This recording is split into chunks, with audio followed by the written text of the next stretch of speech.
Shalom Bapak Ibu, jumpa lagi dengan saya Pendeta Herik Pari di dalam YouTube channel saya.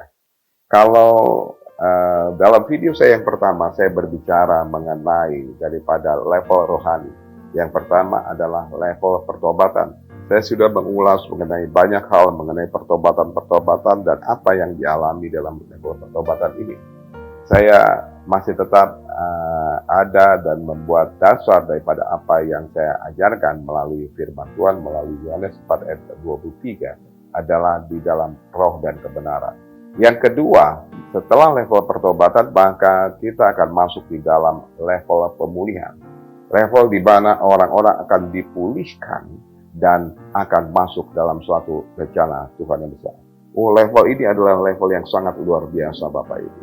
Saya mau sampaikan di sini adalah level di mana engkau akan mengalami satu karya Tuhan yang dahsyat. Mujizat-mujizat akan terjadi di dalam level ini. Saya mengalami level pemulihan ini dengan sesuatu yang luar biasa. Saya mengalami begitu banyak hal mujizat di dalam level ini. Nah, Bapak Ibu, ketika kita sudah melewati tadi, kita sudah melewati daripada level yang pertama adalah pertobatan. Kita sudah menjaga hati kita terus-menerus, kita terus ada di dalam penyembahan, kita sudah terus mengalami menyucikan hati kita. Bahkan banyak orang membuat dengan berdoa puasa, ikut doa puasa dan lain-lain sebagainya. Maka kita masuk di dalam yang namanya adalah pemulihan. Tuhan akan memulihkan kita. Apa yang dahulu kita sudah berikan kepada Dia, maka Dia akan mengembalikan daripada apa yang sudah kita berikan kepada Dia, Bapak Ibu. Dulu saya seorang pengusaha, dan pada waktu itu saya hancur, Bapak Ibu. Saya mengalami kebangkrutan yang luar biasa. Dan ketika saya mengalami kebangkrutan yang luar biasa, dengan sampai tidak punya apapun juga, bahkan saya sampai minus di dalam aset. Tapi ketika saya tekun di dalam level pertobatan, saya sungguh-sungguh saya mencari Tuhan melalui level pertobatan, mengubah ataupun berubah daripada kehidupan kita untuk hidup saya, untuk hidup di dalam kebenaran Tuhan. Dan akhirnya yang terjadi adalah saya masuk dalam pemulihan Tuhan. Tuhan memulihkan daripada segala sesuatu yang saya sudah hilang ataupun saya sudah berikan kepada Tuhan. Dia memulihkan daripada ekonomi saya. Dia memulihkan sukacita saya. Dia memulihkan daripada banyak hal dalam kehidupan saya. Nah, saya mau sampaikan Bapak Ibu, bagaimana Tuhan memulihkan kehidupan saya. Banyak hal melalui mujizat-mujizat.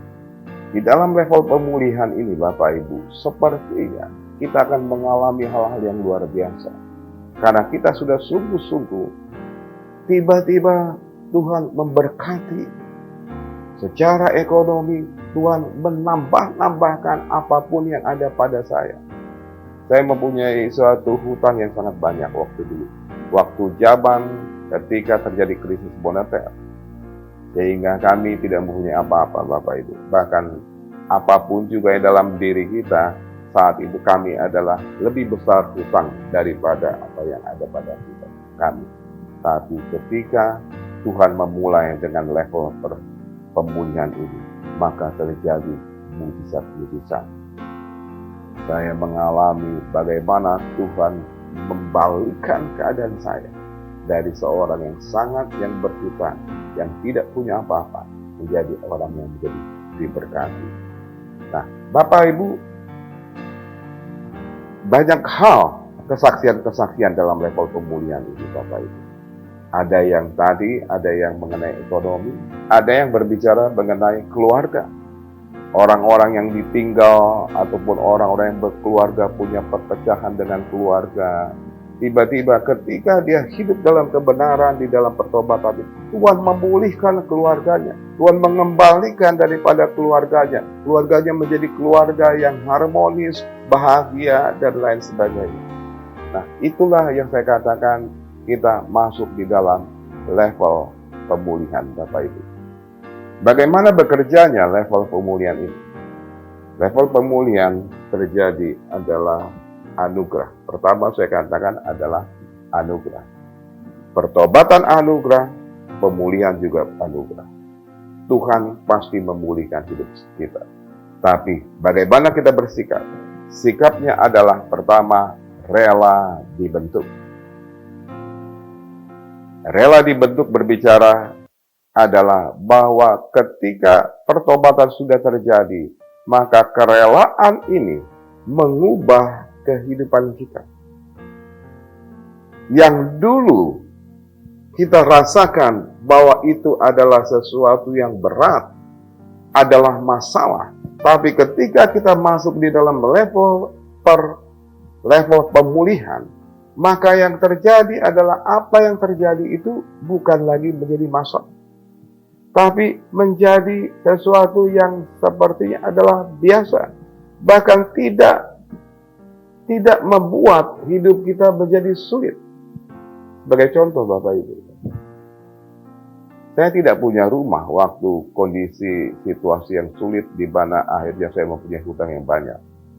Tapi ketika Tuhan memulihkan saya, saat itu kami sedang sewa rumah Bapak Ibu.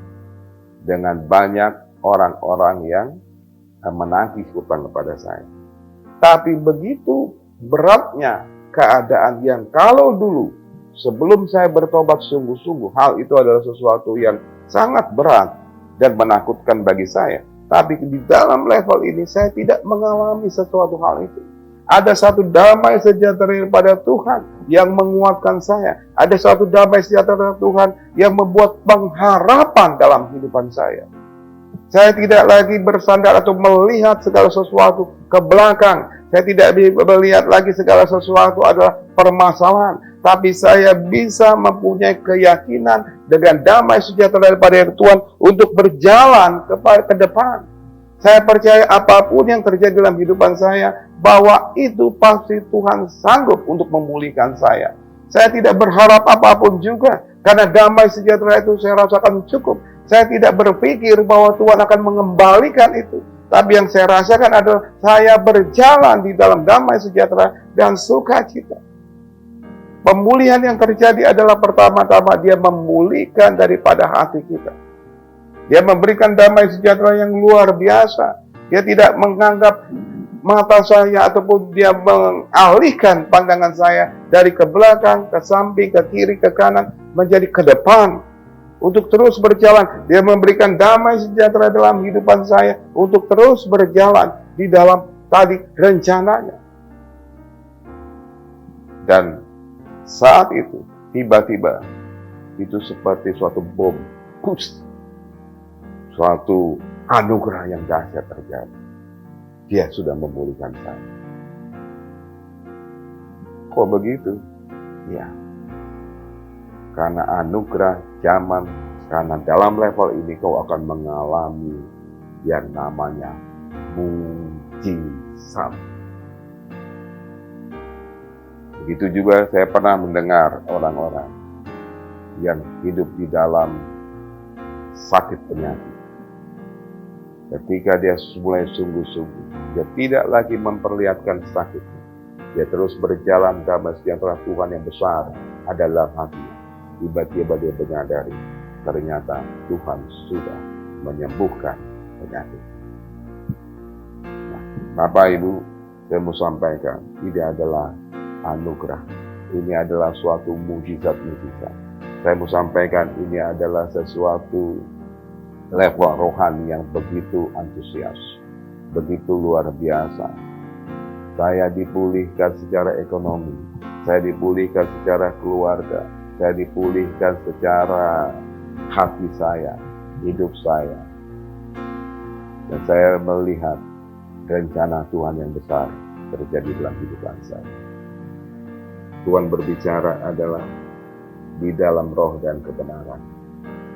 Tapi bagaimana saya menerima itu adalah dengan kerelaan, dengan damai sejahtera. Apapun masalahnya yang dulu, mulailah berjalan dengan kerelaan. Ada satu lagu yang mengatakan, menyenangkanmu, senangkanmu. Karena tujuan daripada orang yang dipulihkan, dari menyenangkan dirinya, menjadi menyenangkan Tuhan.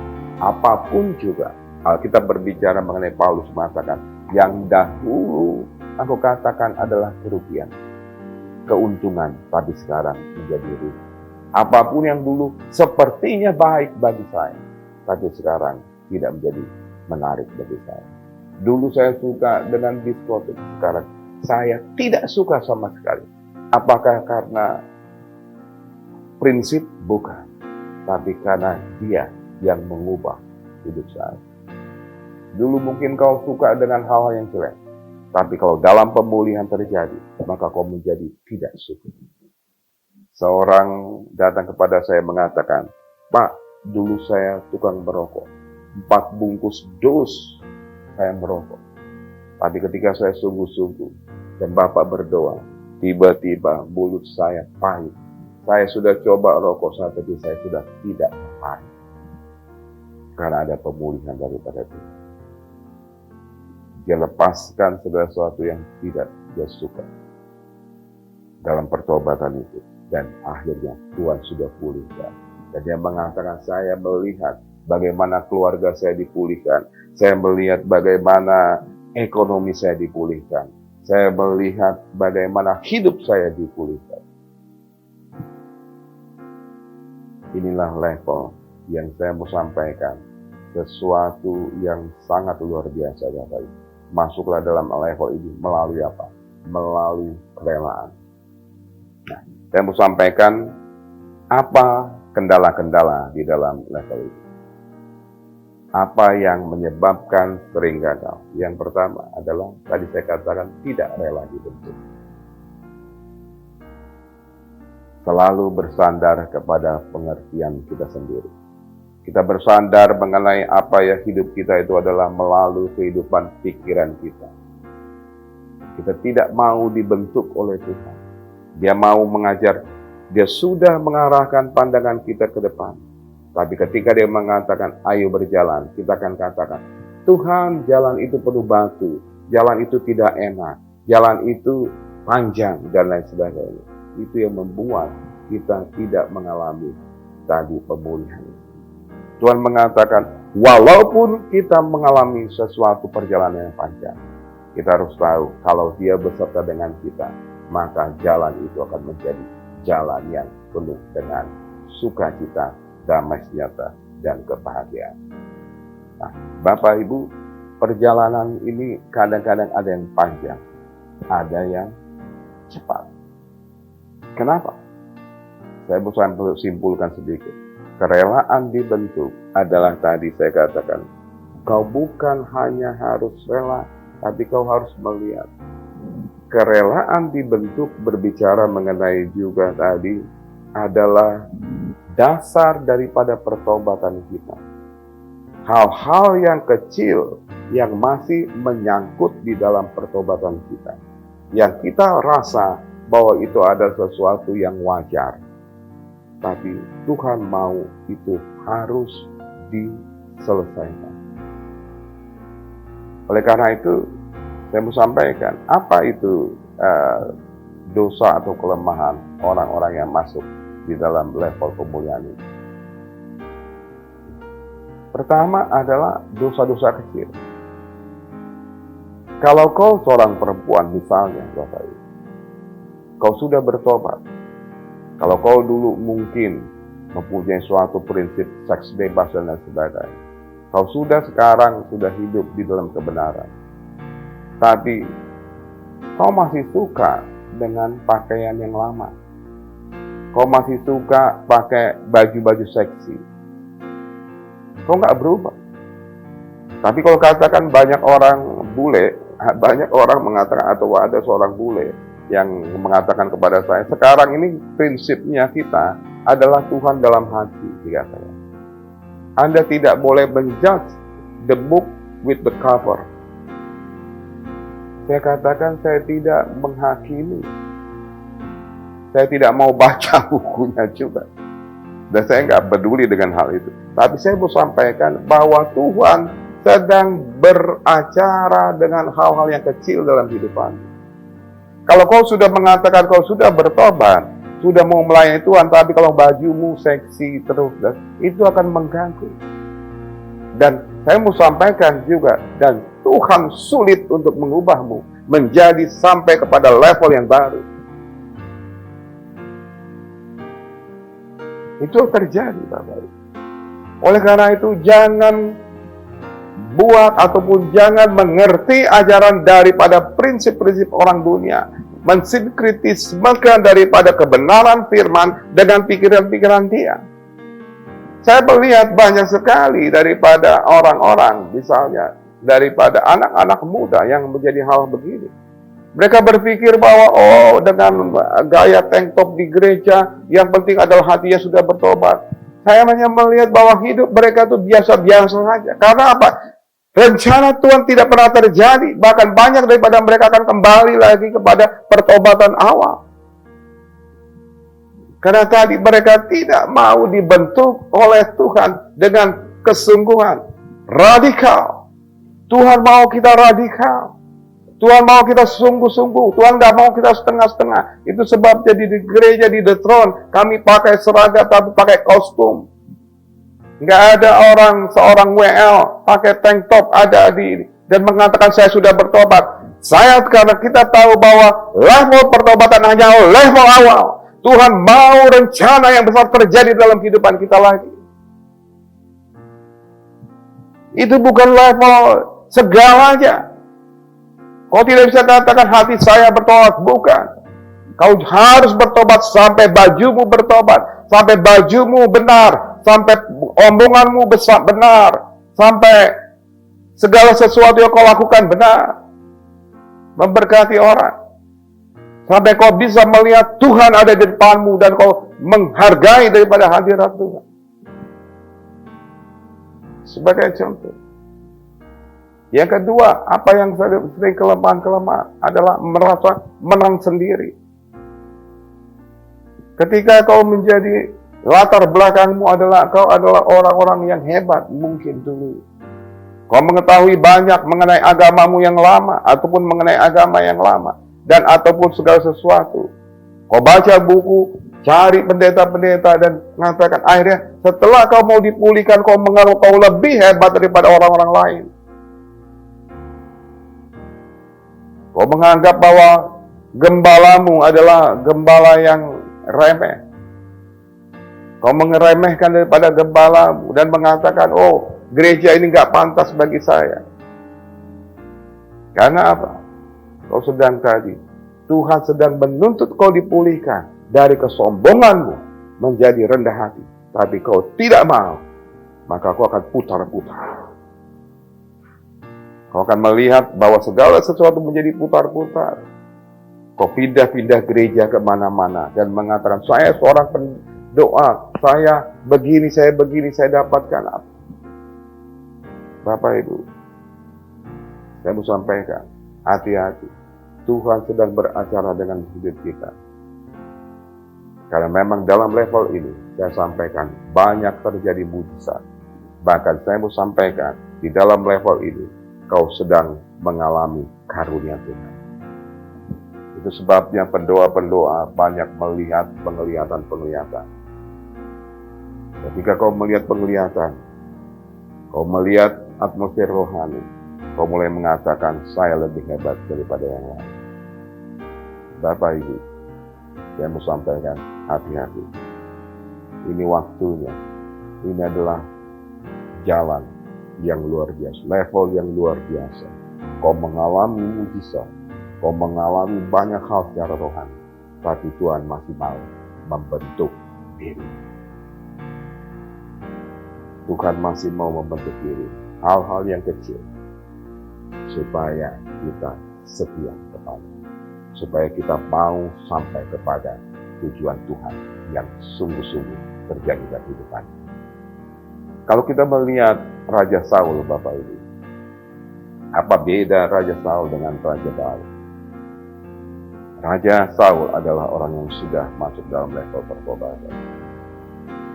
Dia diberikan suatu kepercayaan, tapi ketika dia berjalan, kesombongannya menghancurkan. Bukan karena dosa besar, tapi karena kesombongan. Dia sudah mulai mengatakan bahwa Samuel dia lebih bisa berhak daripada Samuel mempersembahkan korban. Saya mau kutip satu ceritanya. Ketika bangsa Israel sedang berperang dan mereka menunggu Nabi Samuel untuk mempersembahkan korban. Tapi saat itu Samuel belum datang dan Saul mengambil alih pekerjaan Nabi Samuel. Dia mempersembahkan sendiri daripada persembahan itu. Karena apa? Dia sudah mulai merasa bahwa dia juga bisa. Secara rohani, akhirnya dia mengambil alih pekerjaan Nabi yang saat itu adalah jabatan itu seharusnya hanya Samuel yang bisa melakukan. Dan saat itu juga Samuel berdoa, Tuhan akan memecahkan kerajaan. Kita melihat Bapak Ibu, dia tidak rela dibentuk. Kesombongannya akan membuat dia menjadi terlalu besar, sehingga hatinya tidak rela dibentuk. Sedangkan berbeda dengan seorang Raja Daud, dia mengalami suatu kesalahan yang sangat besar. Ketika dia melihat Batseba, dia membunuh suami daripada Batseba, Uria. Tapi ketika seorang nabi, Nathan datang kepadanya. Nathan saat itu menegur Raja Daud dengan sangat keras. Yang dilakukan Daud bukan melawan, tapi justru dia bertobat. Dia kembali lagi, dia mengatakan, aku salah. Nah, oleh karena itu Bapak Ibu, kita sudah masuk dalam level yang luar biasa. Kalau saya mau Bapak Ibu menyaksikan daripada kita semua dalam level ini, banyak sekali terjadi hal-hal yang luar biasa. Tadi saya sudah menyaksikan bagaimana Tuhan memulihkan ekonomi saya di dalam level ini. Saya juga banyak mendengar cerita-cerita mengenai banyak orang dipulihkan keluarganya. Banyak orang disembuhkan sakit. Banyak orang dan lain sebagainya. Apa banyak yang terjadi. Tapi saya juga mendengar apa yang terjadi pada mereka hanya sedikit yang berkelanjutan. Karena apa? Mereka menyangka bahwa ini sudah selesai. Hanya sampai di sini rencana Tuhan. Kalau saya sudah dipulihkan, cukup. Kalau saya sudah dibalikan ekonomi saya, cukup. Kalau saya sudah disembuhkan, cukup. Padahal masih banyak hal-hal yang lain yang Tuhan mau lakukan kepada hidup kita. Bapak Ibu, saya simpulkan hal ini. Ketika engkau masuk di dalam level ini, level yang dipulihkan Tuhan. Yang pertama adalah, yang harus kau lakukan selalu adalah ucapan syukur. Ucapan syukur bahwa kau sudah dipulihkan. Yang kedua, Tuhan berbicara kepada kita, biarkan hatimu rela dibentuk. Kalau hati rela dibentuk, ada berbicara mengenai kerendahan hati. Rendahkan hati. Bukan lagi ya engkau yang utama, tapi dia yang utama. Bukan lagi rencanamu yang utama, tapi rencananya yang utama. Bukan lagi kehebatanmu yang utama, tapi kehebatan dia yang utama. Kalau kau ada di gereja, kau mau dibentuk. Kau tidak menganggap bahwa apa yang kau dapatkan itu adalah untuk membuat engkau menjadi pemimpin ataupun menguasai orang lain. Tapi apa yang kau dapatkan dari Tuhan, semuanya adalah untuk memuliakan namanya dan untuk memberkati orang lain. Kalau itu yang kau lakukan, maka kau akan mendapatkan sesuatu kemenangan di dalam level ini.